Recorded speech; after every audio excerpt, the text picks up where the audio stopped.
Pria itu terkejut menemukan gadis pengiring minuman yang baru saja dipesan teman. Ternyata gadis itu adalah mantan kekasihnya yang meninggalkannya dengan kejam 6 tahun yang lalu. 6 tahun yang lalu, pria itu mengalami kecelakaan mobil serius. Namun, pacarnya memutuskan hubungan pada saat itu. Bahkan mengatakan bahwa dia telah menemukan pacar baru yang kaya.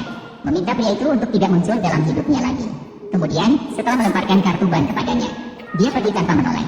Tidak disangka 6 tahun kemudian, wanita itu ternyata telah menjadi gadis pengiring minuman.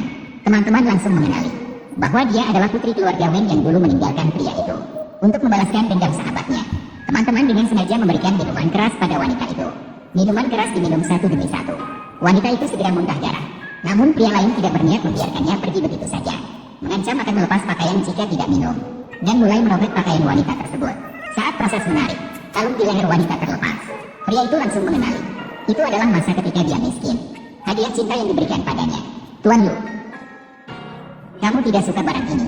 Berikan itu padaku. Barang murahan. Wanita murahan yang menjadi istri sah. Merusak selera. Pergi dari sini. Wanita baru saja keluar dari ruangan dan menerima telepon dari rumah sakit. Anak laki-laki kecil di tempat tidur adalah putra kandung dari CEO.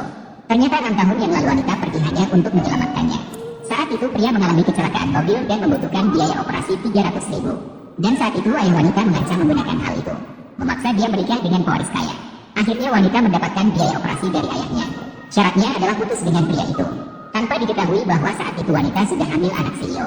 Setelah wanita melahirkan anak, dia membesarkan anak sendirian dengan kesulitan. Dan CEO tidak tahu apa-apa selama 6 tahun. Dia masih menyimpan dendam terhadap wanita. Keesokan harinya, CEO datang ke rumah wanita. Dia ingin meminta maaf atas kejadian di bar semalam. Namun, dia terkejut melihat seorang wanita turun dari mobil seorang pria lain. Dan perilaku keduanya sangat intim. CEO langsung marah. Saat itu, CEO menerima telepon dari rumah sakit, memberitahunya bahwa kondisi ibunya sedikit membaik. Saat keduanya berpapasan, wanita melihat CEO di dalam mobil. Dia segera meminta temannya untuk meletakkannya. Tanpa dia ketahui, sebenarnya karena tubuh wanita terlalu lemah, nyaris memeluk temannya sebelum dibawa ke atas. Sementara itu, CEO baru saja tiba di rumah sakit. Seorang anak kecil tiba-tiba memeluk kakinya. Nah, apa yang kamu lakukan? Om, kamu sangat tampan. Tampan seperti Nene. Hei, CEO. Anak kecil ini benar-benar mirip denganmu. Lihatlah hidung kecil dan mata kecil ini. Asisten terkejut menemukan anak laki-laki ini dan CEO terlihat sangat dingin. CEO sebenarnya tidak suka anak-anak, tapi melihat anak ini begitu lucu di depannya, hati CEO langsung meleleh oleh si kecil yang menggemaskan. Maka dia membawanya ke taman untuk mencari ibunya. Paman, aku bernama Nian Nian. Aku berusia 5 tahun ini. Ibuku sangat merindukan ayah, tapi ayah sudah tidak ada. Jadi mereka memberi namaku Nian Nian. Ibuku sangat mencintai ayah. Ayah juga sangat mencintai ibu. Ibuku juga bilang ayah sangat mencintai Nian Nian.